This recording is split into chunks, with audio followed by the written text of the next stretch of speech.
नमस्कार, स्वागत है आपका पहला कदम कम्युनिटी स्पेशल में। और आज हम हैं मुंबई के WNS ग्लोबल सर्विसेज BPO में और उनके एम्प्लॉय से बात कर रहे हैं और उनको उनके निवेश के पहला कदम में उनकी मदद कर रहे हैं।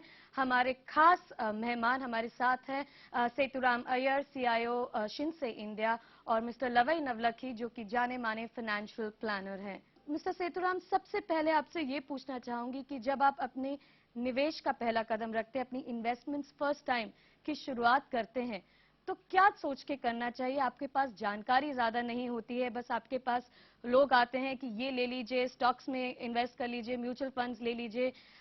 कई हद तक लोग टैक्स प्लानिंग के साथ ही अपनी इन्वेस्टमेंट शुरू करते हैं। क्या सलाह देंगे, कैसे आपको अपनी फर्स्ट इन्वेस्टमेंट प्लान करनी चाहिए? पहले ही तो आपको ये सोचना चाहिए कि कोई भी अमाउंट कम नहीं है। ऐसे कई लोग से मिल चुका हूं मैं, जो हमारे पास है सिर्फ 20,000 30,000 रुपया इन्वेस्टमेंट के लिए, तो क्या बड़ा रकम है, आजकल कम से कम 2-3 लाख होने से इन्वेस्ट कर सकता हूं।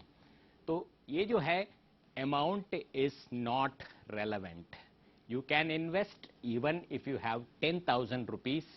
इनफैक्ट टुडे म्यूचुअल फंड्स के जो इन्वेस्टमेंट्स है, जो उसमें हर महीने 100 रुपया भी डाल सकते हैं आप। Once you can assess that every month out of the income which you get, जो आमदनी मिल रही है आपको, I can save, let's say, 1,000 rupees, 2,000 rupees, 3,000 rupees. It depends on your circumstances, on your personal circumstances. But आप जितने भी कर सकते हैं, that is a good amount. Start off with your investment. So there is, first rule is that no amount is too small for investment. दूसरी बात यह है कि आपको खुद फैसला करना चाहिए कि व्हाट इज योर टारगेट। आजकल के जमाने में लोग सोचते हैं कि मेरे को 45 साल में रिटायर होना चाहिए, तब तक, सो विच मीन्स 45 साल तक आप इतने कमाने चाहिए कि आपकी जिंदगी भर आराम से गुजर सके उसके बाद।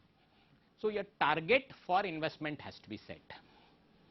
If you have to retire at the age of 45 में आपको रिटायर करना है, तो आप सोचेंगे कि कम से कम मुझे तो 2-3 करोड़ की तो जरूरत पड़ेगी। हाँ, तो अभी ये कमाई में क्या करोड़ की क्या बात कर रहे हैं हम लोग। When you are talking about savings, believe me, आपके जो 1,000, 2,000, 3,000 जो सेविंग्स होते हैं, वो 1 करोड़ बन सकता है। आपको ये मालूम नहीं है, the effect of compounding you are not aware of. आप सोचो कि 5,000 रुपया महीने भर में सेव कर रहे हैं और इन्वेस्ट कर रहे हैं, साल भर में 60,000 है। अगर 5 साल अगर करेंगे, दिस इज विदाउट, कोई भी मुनाफा नहीं है इसमें, you don't have any gains.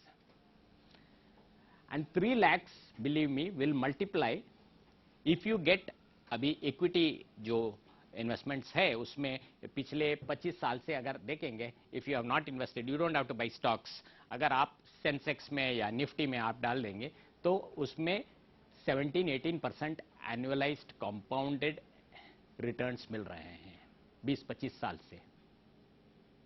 कोई फंड मैनेजर का जरूरत नहीं है, कोई टेंशन लेने का जरूरत नहीं है, just by the index you can get 17-18% returns on a long term basis.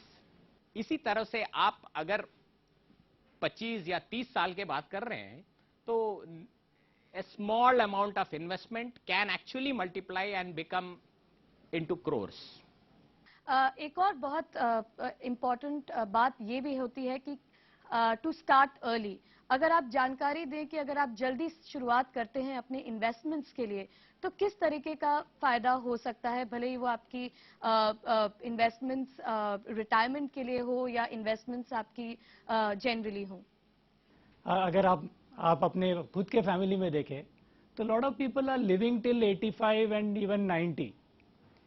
तो if you retire at 45 and you have started work at 20 और 25, आपके 20 साल की कमाई से आप लोग 40 या 50 साल तक वो कमाई को यूज करना चाहिए। तो अगर आप जल्दी शुरुआत करेंगे, जितनी जल्दी शुरुआत करेंगे, आपका जो कॉर्पस जो बन रहा है, अगर अभी आपने सुना कि शायद 2-3 करोड़ चाहिएंगे, मेरे हिसाब से 5 करोड़ से कम नहीं चलेंगे if you are thinking of retiring at 45 bare minimum. और हम लोग ये सब कैलकुलेशन कर रहे थे अबाउट 2-3 महीने पहले, जब इन्फ्लेशन रेट 5-6% की बात कर रहे थे। अभी तो इन्फ्लेशन रेट 8-9% हो गया, शायद डे टू डे चीज़ों में 10-12-15% हो गया।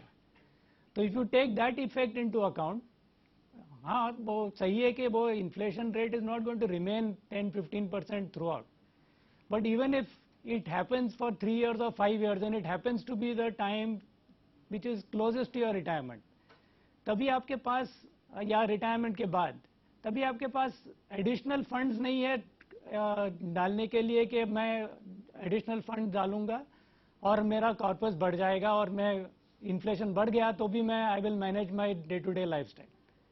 तो it is very very critical कि जितने जल्दी हो सके आप शुरुआत करें, but more important than the amount, what I feel is that you should have the habit of saving.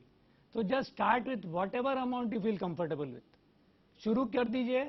After you watch it for a 3-6 month period, you will automatically realize इसका effect क्या है, and I should keep increasing that amount.